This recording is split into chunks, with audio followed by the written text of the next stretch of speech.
Martin is in Isleworth. Hello, Martin. Yes, hello there. Hello. What do you think? What would you do if you were a Tory MP? Oh, it's very simple. There's one way, surefire way that the Tory party can restore its electoral fortunes, and that's to bring back Boris. That old trope again. Really? Well, hold on a second. Apparently, reports today saying... They went down the polls. Bring him back, they'll win. Reports today say he's going to be out campaigning Red Wall seats, and there's been a rapprochement with Rishi Sunak. This has been denied by Nadine Dorries. Says there's no love lost. These guys haven't spoken. Why do you think he's got that appeal? I know he's got that rock star appeal. Everyone knows he is. But it was the public. It was the public who wanted him out of office after Partygate. It was the public that persuaded the Tory MPs to get rid of him. I think that was a concoction of the press. What was concocted? Boris is popular because he's outside the Overton window. He's a maverick. He's not. No, I'm sorry. This is the biggest lie, Martin. He's not. He's a total establishment. Martin. He's total establishment. He's another posh boy who thinks he's got the right to be Prime Minister. See, he looks outside the Overton window, just like Jeremy Corbyn. Tell me. Also very much more popular at grassroots level than the press and TV give him Tell me one for. policy. Tell me one policy he was in tune with the British public on, other than Brexit, which he didn't believe in. Since when has elections been about policies? Well, I mean, I'd like them to be about policy. I'm sure you would. A lot of people would, but that's not the reality. Boris Johnson is Boris Johnson. They're about salesmanship. Boris Johnson has signed up to net zero madness. He signed up to higher immigration. He wouldn't even deport people. Since when has net zero been madness? I mean, always. The evidence is there, I'm afraid. No, the evidence is there that net zero will impoverish us, and he's signed up to it. Don't bring back Boris, they lose. It's as simple as that.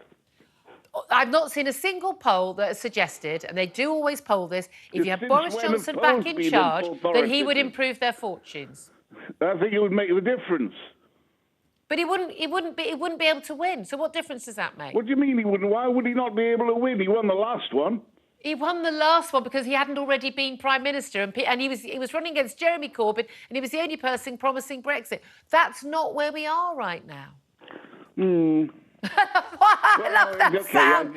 I don't understand. I'm sorry. What does Boris Johnson have to do to prove to people he doesn't believe in anything?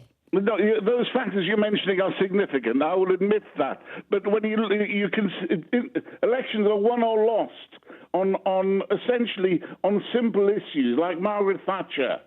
So, and who is another phenomenal election winner. Was what she did, and similarly, that's what Boris does. What did he do? What did he do? He held parties while he was locking us in our homes, and he didn't even believe in it. Boris is a winner. Sunak is not.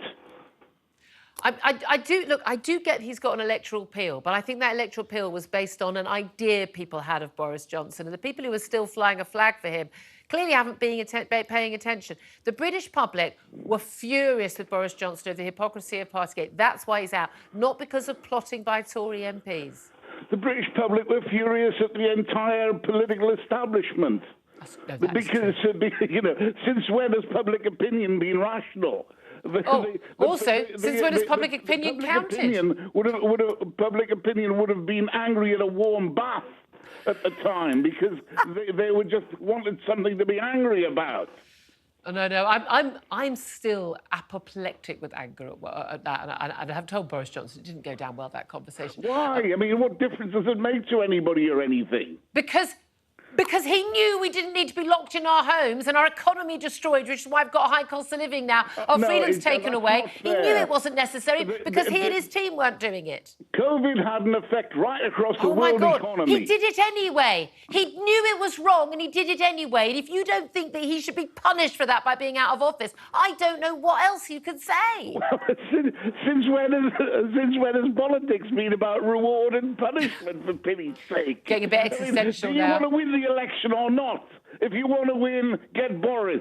Right, that's what Martin said. We've had our heated debate. Thank you, Martin. Appreciate your call. Thank you very much. We're both talking over each other a bit because neither of us going to shut up. Quick thought. Charlie, is Boris the answer? Oh, I like Martin. I thought Is Boris the answer, though? I think he's got a big role to play, and I do think because of that communications appeal that he does have, whether he was, he's going to be right back to becoming Prime Minister again, probably not, but to be on the campaign trail again, I think will bring a little bit of stardust to an otherwise... Again, I don't think the depressing campaign trail pays enough for Boris Johnson. Now he's on that speech-making trail, but there we are.